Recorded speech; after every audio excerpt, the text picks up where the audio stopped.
Bismillahirrahmanirrahim. Assalamu alaikum. Welcome back to another video. If you are looking for the fully or partially funded scholarship for Italy, ये video आपके लिए है। आज की video में हम डिटेल से बात करेंगे step by step admission process क्या है बैचलर प्रोग्राम या मास्टर प्रोग्राम में अगर आप अप्लाई करने जा रहे हो, और वो कौन सी प्रो टिप्स हैं जिनको अप्लाई करके आप 100% कंफर्म एक्सेप्टेंस लेटर ले सकते हैं।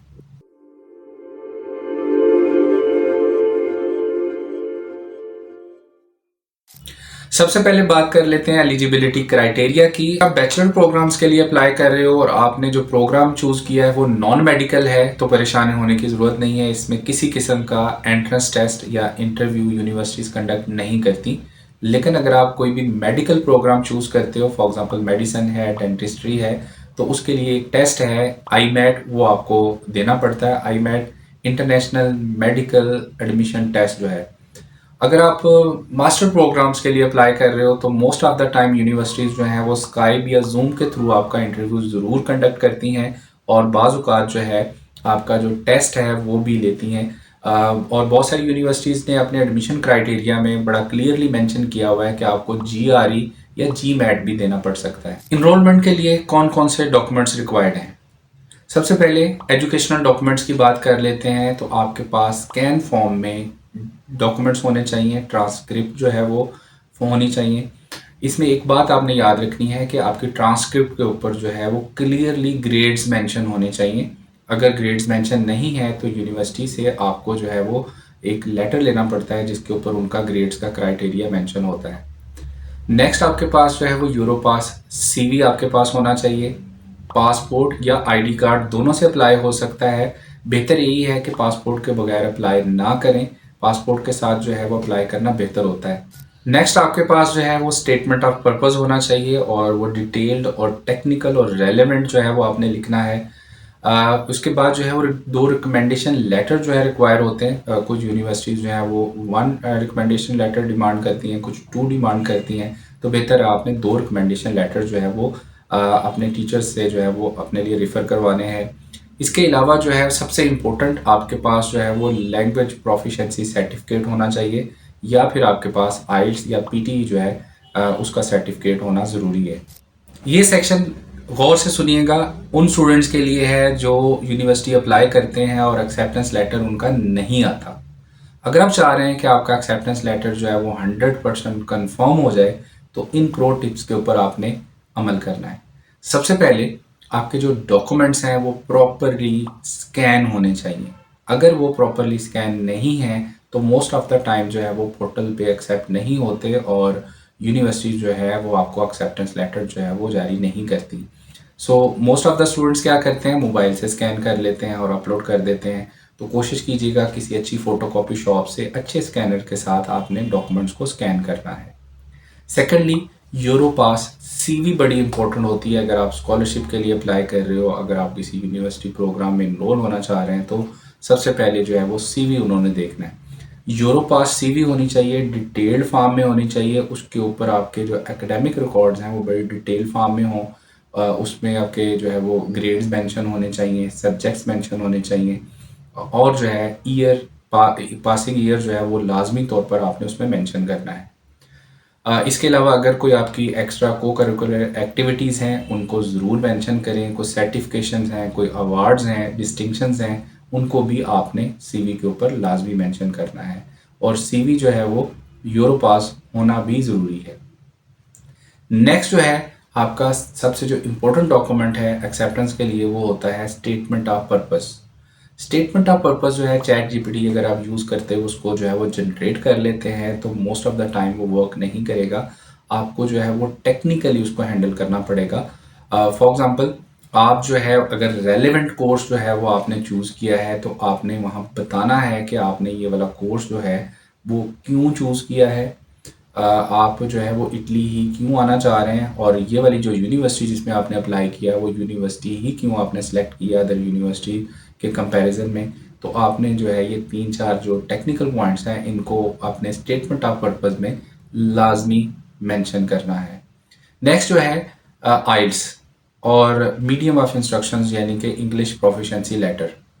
मोस्ट ऑफ द टाइम जो है स्टूडेंट यही समझते हैं कि आइल्स के बगैर जो है वो एडमिशन हो जाता है, और बहुत सारे लोग भी उनको गाइड करते हैं। डेफिनेटली बहुत सारी यूनिवर्सिटीज़ एक्सेप्ट ज़रूर कर लेती हैं, आपको ऑफ़र लेटर भी दे देती हैं, लेकिन जब स्कॉलरशिप पे आपने स्कॉलरशिप वाले स्टेप पे आना है या एम्बेसी वाले स्टेप पे आना है, तो वहाँ पर अगर आपके पास आइल्स है तो चांसेस ऑफ सक्सेस आपके बहुत ज़्यादा है as compare to English proficiency letter. तो कोशिश ये करें कि आइल्स या पीटी पहले ही कर लें, तो आपके लिए ज़्यादा अच्छा है, एक्सेप्टेंस लेटर आने के चांसेस भी ज़्यादा बढ़ जाते हैं।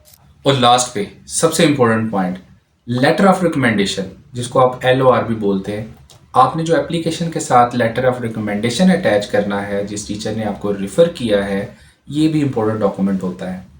लेटर ऑफ रिकमेंडेशन जो है, अगर इंस्टीट्यूट के लेटर हेड के ऊपर है और उसके ऊपर उन टीचर्स का नंबर और ईमेल मेंशन है, तो सबसे बेस्ट है। और याद रखें कि टीचर से आपने रिक्वेस्ट करनी है कि अगर यूनिवर्सिटी की तरफ से ईमेल आती है तो उसको वो लाजमी रिप्लाई करें, जो कि ये सबसे इम्पोर्टेंट पार्ट होता है आपका एक्सेप्टेंस के लिए। लेटर ऑफ एक्सेप्टेंस जो है, इसको मैच्योर करने के लिए बहुत सारे स्टूडेंट्स जो है वो 3 से 4 यूनिवर्सिटीज़ में या एक से ज़्यादा प्रोग्राम्स में इनरोल कर रहे होते हैं। यूजली जो है वो एक प्रोग्राम की जो एप्लीकेशन फ़ी है वो 25-30 यूरो या 40 यूरो तक भी हो सकती है। तो स्टूडेंट्स जो है वो 3 से 4 यूनिवर्सिटीज़ में अप्लाई करते हैं या एक से ज़्यादा कोर्सेज़ में इनरोल करते हैं। कुछ यूनिवर्सिटीज़ जो हैं वो एक से ज़्यादा कोर्स में इनरोल करने की परमिशन भी देते हैं। कुछ यूनिवर्सिटीज़ जो हैं एक ही टाइम में एट ए टाइम जो है वो 2 कोर्सेज़ भी आपको ऑफ़र कर सकती हैं, और आप एक कोर्स को प्रेफरेंस दे सकते हैं दूसरे कोर्स के साथ, जो है ये भी पॉसिबिलिटी है। After the acceptance letter, next जो इम्पोर्टेंट स्टेप है डेट इज़ प्री इनरोलमेंट। इसके लिए इटली गवर्नमेंट ने एक पोर्टल जो है वो दिया हुआ है।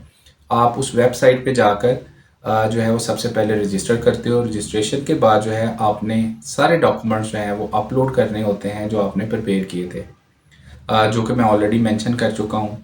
लेकिन इसमें एक डॉक्यूमेंट ऐड हो जाएगा, that is acceptance letter. Acceptance letter के बाद जो एजुकेशनल डॉक्यूमेंट्स हैं, इस स्टेप के ऊपर आपके पास जो एजुकेशनल डॉक्यूमेंट्स हैं that must be attested from MOFA, IBCC and HEC। So आपने अटेस्टेशन के बाद जो है वो अपलोड करने हैं। उसी तरह से आपके पास यूरोपास CV होनी चाहिए, स्टेटमेंट ऑफ पर्पस होना चाहिए, आपके पास जो है मीडिया इंस्ट्रक्शन का लेटर या फिर आइल्स या PT होना चाहिए।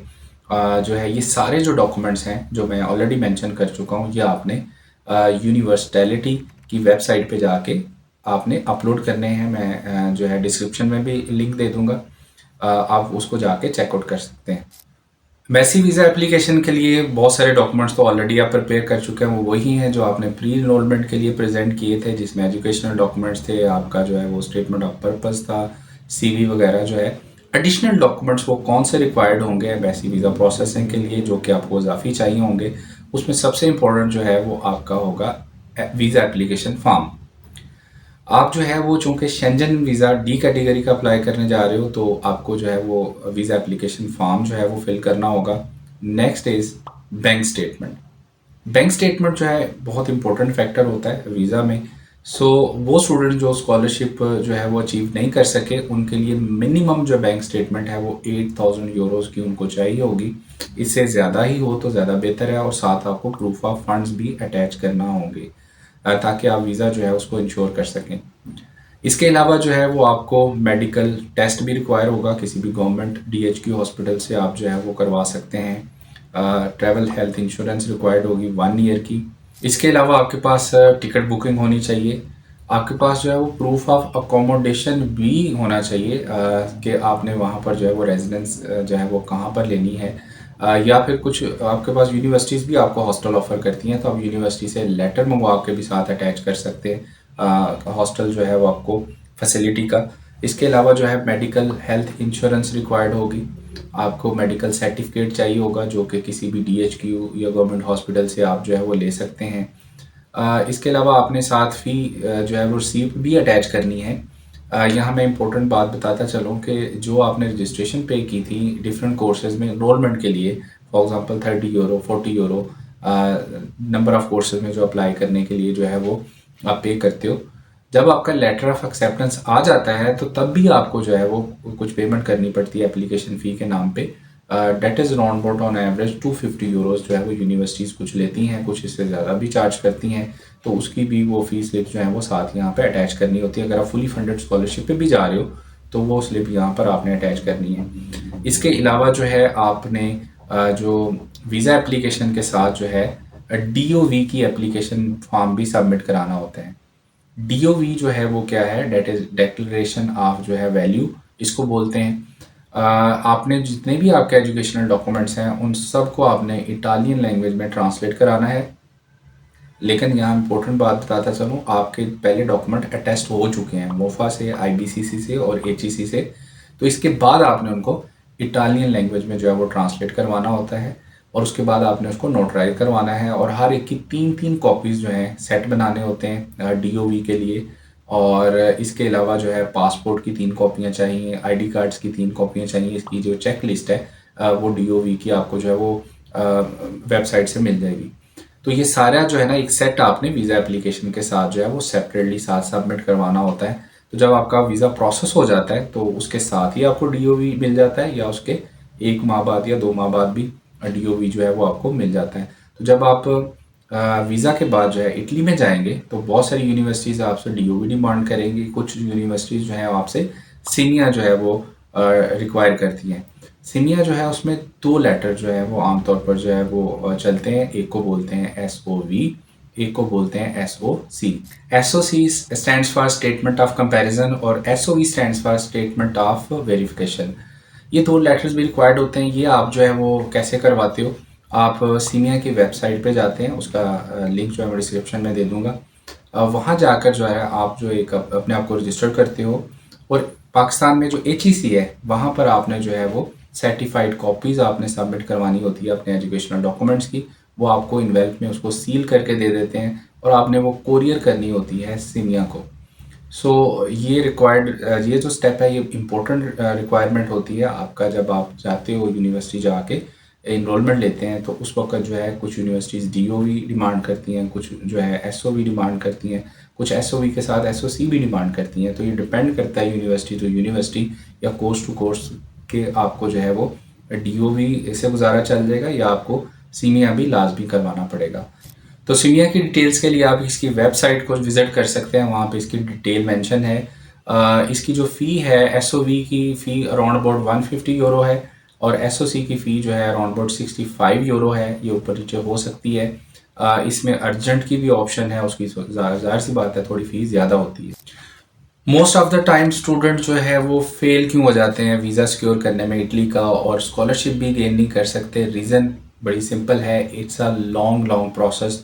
कुछ स्टूडेंट थक जाते हैं, कुछ स्टूडेंट्स जो हैं वो प्रॉपर गाइडेंस ना होने की वजह से उनको एक्सेप्टेंस लेटर नहीं मिलता, प्री इनरोलमेंट के ऊपर डॉक्यूमेंट ठीक से सबमिट नहीं कर सकते, अपलोडिंग ठीक नहीं होती। तो बहुत सारी रीज़न्स हैं और इसी वजह से उनका जो है टाइम और पैसा दोनों ज़ाया होते हैं।